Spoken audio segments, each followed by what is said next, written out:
अहिरा shop उद्धार बौद्ध जिला पुराणा कटक रेंज कंभुनाथपुर गाँव 12 फुटर अहिरा साप को उद्धार कर हरभंगा ब्लॉक संकुड़ई पंचायत कंभुनाथपुर गाँव गणेश नायक घरे पशिला विषधर अहिरा साप।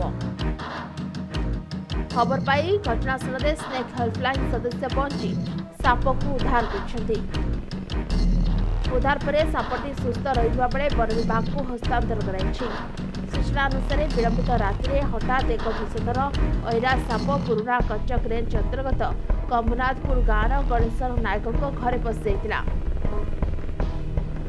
यह देखि परिवार लोके घर बाहर को चली आसते ग्रामवासी स्नेक हेल्पलाइन सदस्य को खबर देते। खबर पाई घटनास्थल में स्नेक हेल्पलाइन सदस्य पहुंची दीर्घ 3 घंटार परिश्रम पर अहिरा सापटी एक महुला बस्ता भर उद्धार कर सफल होते। सापटी को उद्धार कर बौद्ध वनखंड कार्यालय को हस्तांतर कराई। सापटी वर्तमान सुस्थ रहा बेले एक सुरक्षित स्थान जंगल मध्य छाड़ी दि वन अधिकारी सूचना देते। बौद्धरू सुजित कुमार महाराणा रिपोर्ट समय लाइव।